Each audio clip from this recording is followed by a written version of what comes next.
One of the things that I'm a sucker for is movies or series that are food for thought, those pieces of media that make you think and reevaluate things in life. More specifically, those movies or series that put you in a moral dilemma. And this is the main thing that excited me getting into this documentary called Angry Inuk. There is a video by a YouTube channel named Quarantine Collective in which he talks about a series of documentaries he highly recommends. I believe it's an amazing video if you want to look up some documentaries that can be life-altering, and some of them are pretty obscure and hard to find. I will put the video in the description. Just be aware that this is a live stream, so there might be some dead air in some places. Amongst the documentaries he recommended, one of them was Angry Inuk. And it's not just the way he sells it, something he's really good at, but this is one of the documentaries I was the most excited to see based on its premise alone and the moral dilemma behind everything that transpires. So keep in mind that there will be some spoilers as I go to some sections of the documentary down the line, but I'm gonna do my best not to give everything away. Still, if you want to stick to the premise that I'm going to talk about right at the next segment and it sounds interesting to you, then go watch the documentary first and then go through some of the themes that I'll touch upon throughout the rest of the video. Also, I have to give a trigger warning as it's a documentary about animal cruelty and environmentalism, and some of the images and language used in the film might not be suitable to everyone, so keep that in mind.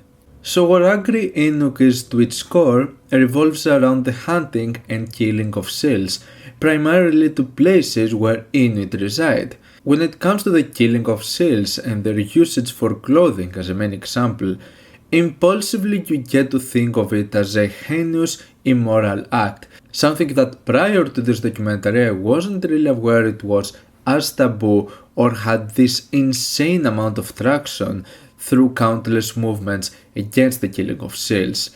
But for Inuit, seal hunting is not just part of their culture, it's their main source of clothing, food and income. Their lives depend from seal meat and fur, since there are little to no other resources to make them survive through the harsh cold and overall living conditions. It's a pivotal part of their lives. There's this constant reminder throughout many sections that it's not done for sport, there is no torture or disrespect given towards the animal.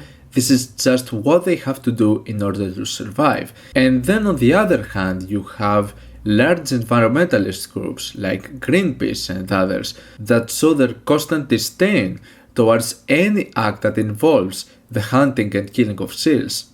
This puts the lives of the Inuit community to a huge predicament, as there have been many laws and legislations passed that have made the lives of Inuit a living hell by restricting exports of clothing made from seal fur or other sources of income that are essential for the survival of those communities. And this is the moral dilemma that gets in place. On one hand, it's really understandable to ensure the safety of animals, have a progressive stance and stand for animal rights, but you have this specific case of a small portion of people making everything they can for their voices to be heard and stand for their own rights. Like, did you know, for example, that a few Inuit traveled from Canada all the way to the EU Parliament to persuade parliamentarians not to vote on a ban that would make the livelihood of their communities a much harder process? I wasn't aware that this was a thing that happened, that it took such great extent. And that's something that I really like about this documentary. It sheds a light to an issue you might didn't know took such drastic measures. It's really insane if you think about it. This is a film co-produced with the National Film Board of Canada, made by Alethea Arnaquq-Baril. I probably mispronounced that name completely. But this is an Inuk who goes around her homeland to showcase the harsh conditions her community lives under and her constant attempts to come to an understanding with animal rights groups and find a middle ground in which her community won't suffer as much from the consequences of laws and bans that hinder the community's way of progress. It's understandable if you think of it as a one-sided documentary, but you see through its runtime that Alethea makes constant attempts to to come in contact with many of those animal rights orgs that have painted this image of Inuit as barbaric and evil people, but no matter how many times she reaches out, there is no response from the other side. There's only one woman she manages to come in contact with that left the organization she was in, and leaves that glimpse of hope that the constant fight for Inuit rights might eventually come to an end through understanding of certain circumstances that might not seem the way it's been implied. If anything, if you had any doubts on how trustworthy those big animal rights organizations truly are, this documentary reinforces how shady they can really be, and you can see it with the way they talk down to Inuit, the misleading way they promote their campaigns, and the ridiculous amount of money they make compared to the actual work they pour out. Even with all that being said, I believe that the great thing about a documentary like this is that it's not like you come out of it looking at things one way or the other. There is no definitive answer on who is right and who is wrong. It's not like a black or white situation. It's a documentary that would make you think. It's about morals through a socioeconomic climate that gives a greater knowledge of communities and the way they operate, their struggles, how certain things are not for granted. It offers an extraordinary amount of knowledge about things you might haven't thought of beforehand. So it's not like a piece of media where you come out of it having the answer to the problem and who's at fault. It's a bit more complicated than that. And even if it feels biased to a certain extent, this complication is what stays with you. This constant thought of what could be the best outcome out of dire situations like this, and what measures do we need to take to reach those better outcomes. This is the art of moral dilemmas, and Angry Inuk is extraordinary in this regard. Some of the things that I would highlight from this whole documentary comes first and foremost with the sections where Inuit talk about their way of living, the whole process of catching and killing a seal, in which, keep in mind, there are some shocking images, and how many of the systems that have taken place after the numerous bans on seal products has led to some shocking statistics on suicide rates, unemployment and source of income, and other things as well. Another thing that I found really fascinating was the numerous campaigns from both sides and the advertising that can be misleading or far-fetched at times. In an attempt to make their voices heard, one of the things that Inuit used social media is to promote the hashtag Silfi, which was an attempt to spread awareness to their cause and reach out to a wider range of people.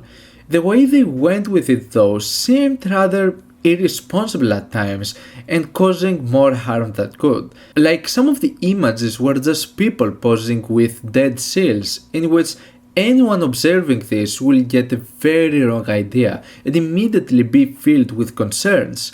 What I would say is the thing that stuck with me the most is this scene about a picture that was uploaded on the internet of a baby photographed next to a seal corpse that's been freshly cut.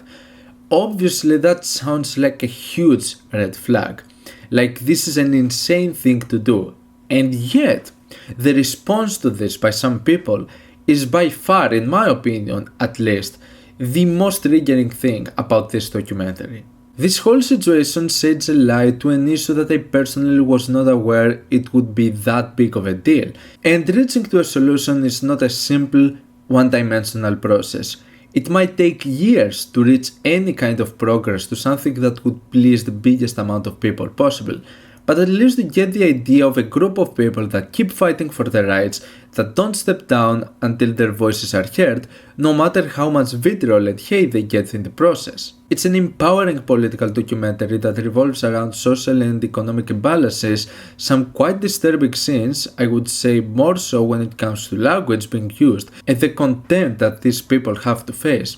And it's overall heart-wrenching. It's a bit hard to watch due to its themes, and it doesn't hold back.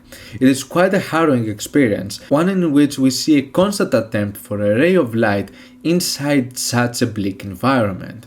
Throughout the years, when I come to think about my favorite pieces of media, it comes down to those that revolve moral dilemmas.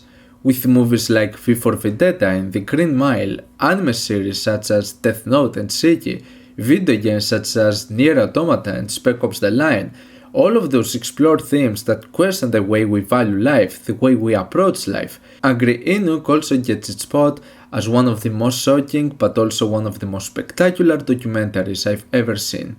And this is why Angry Inuk is, in my opinion, an essential. Let me know your thoughts of this documentary down in the comments. Leave a like if you enjoyed the video, subscribe for more content like this. Thank you for watching, and I'll see you all in the next video. Goodbye.